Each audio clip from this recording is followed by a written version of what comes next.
Hey all, so I want to make a video about sublocade, and how that's been going for me. Um, Obviously I've tried a lot of different, like, I guess, maintenance drugs, which I guess I'd put kratom in there, and just to go down the line, because that's why I use kratom for maintenance. Kratom can be helpful. I know it's helped a lot of people, and so is 7-OH, though 7-OH is banned in Kentucky now. But um, it's not really helpful at all for me at this point. One, it makes me miss real drugs if I do it for too long. Two, my tolerance is through the roof. Like, if you're at a point where you're IVing drugs, it's not gonna touch you. I doubt that even 7-OH would, honestly.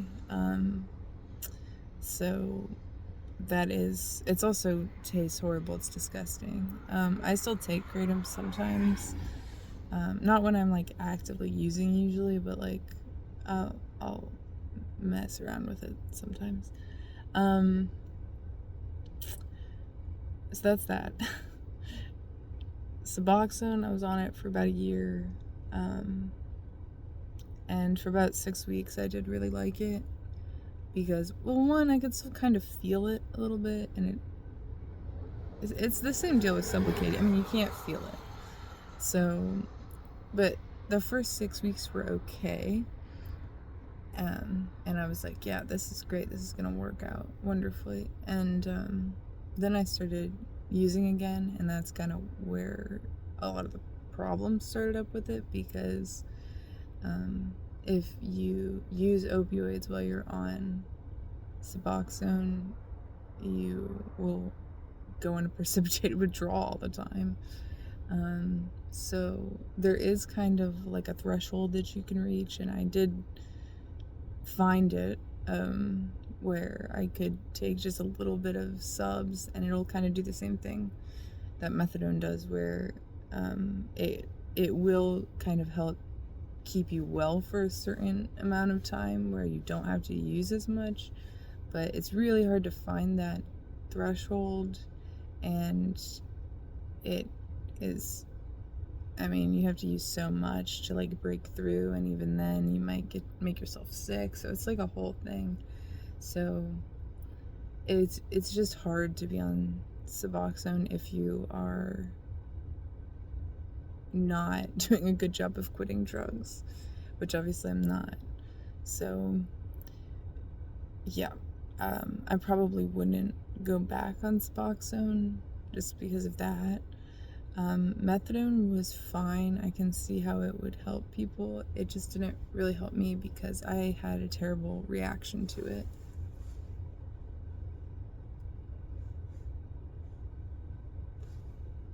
The fuck? Oh, I had a terrible reaction to it. So, and all the doctors on the internet, they had a lot of opinions about it. They were like, well, you're not taking enough methadone, or you're taking too much. It's like, it didn't actually matter how much I was taking. I was on the lowest dose. I was sick, and when I took a lot, I was still sick. And when I was using while I was on it, I was sick. When I wasn't using, I was sick. So I think it's just kind of like tramadol to me, where I have a really bad reaction to tramadol as well. Just some things I don't like, they just don't agree with me for some reason. And I don't know, methadone almost killed me. And then I ended up in the hospital anyway because I was so dehydrated from throwing up 30 times a day. But sublocade's the only thing that's actually had any like noticeable difference. And up until yesterday, which actually I was hanging out with my friend for a few hours yesterday. Like, I picked him up, we went to the exchange, got coffee, and you know, sat in a parking lot, did whatever. But that sounds like sexual, but it's not. It, you know, we just did what you do when you're addicted to drugs in a parking lot, you know? And, you know, we had nice talks and whatever, because we are friends, and I guess kind of talking to him convinced me that I should probably get the third shot, because I'm supposed to get it next week. I actually got to call them and tell them, like, if I want them to order it for me, and I think I will. I think I will call them today. I was gonna only get 2, but I think that it's the only thing that's, like, actually helped me reduce my use, because I haven't been able to get high until, like, a couple days ago. Just because sublocade's really strong, but it wears off, you know, over the course of the month. And the other great thing about sublocade is that you can use on it, and it won't get you high, you know, or it's really hard to break through, but you don't get sick. So that's why I haven't been, like, so obsessively just again and again and again. Like, I'm only shooting up like 3 or 4 times a day, which is great.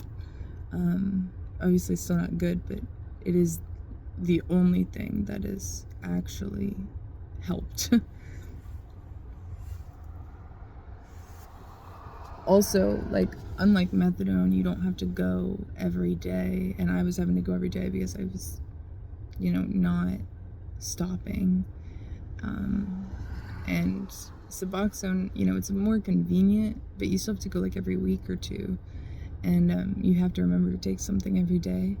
So, you know, sublocade, I just forget that I, you know, take it at all. And that's a good spot to be in. It just makes me, you know, not so obsessive.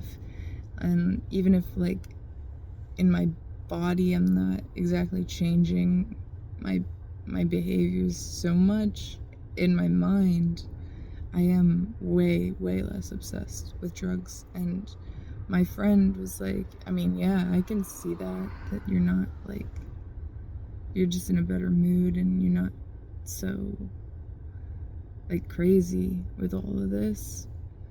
And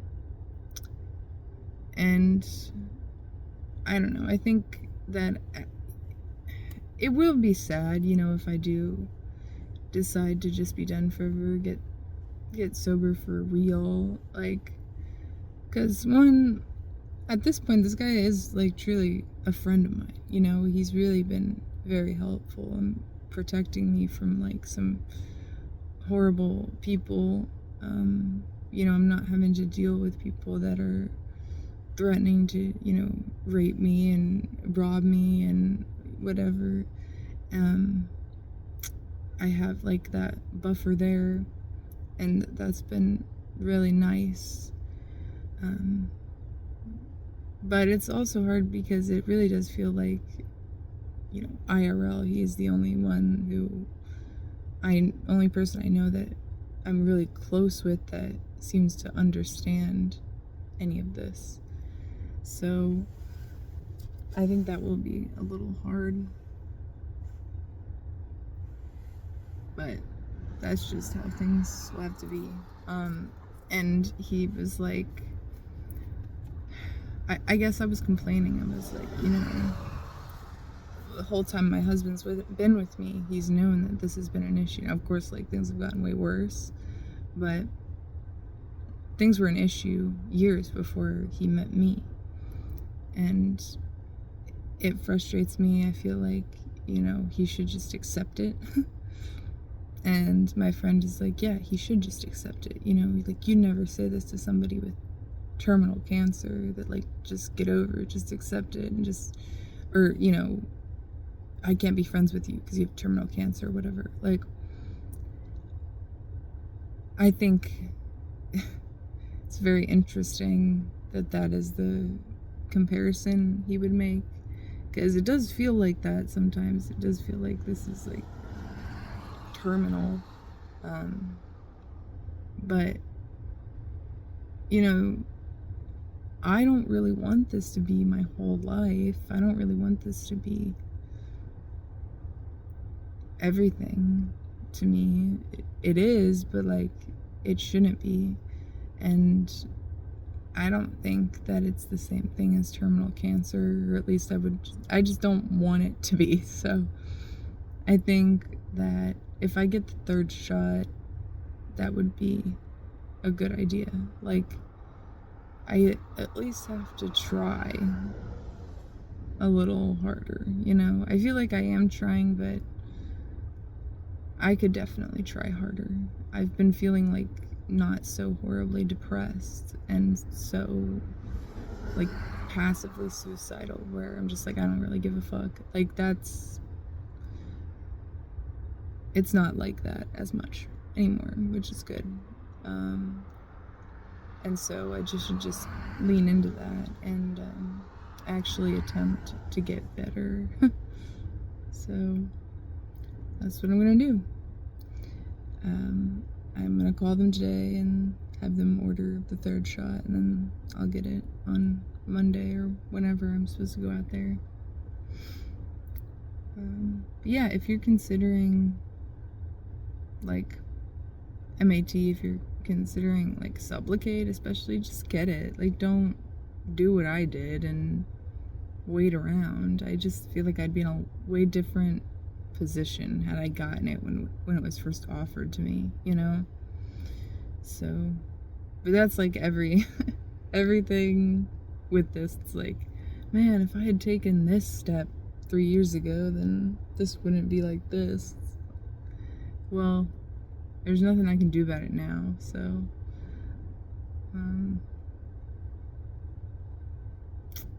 I don't know. I'm just gonna make a change so that I can get this fixed.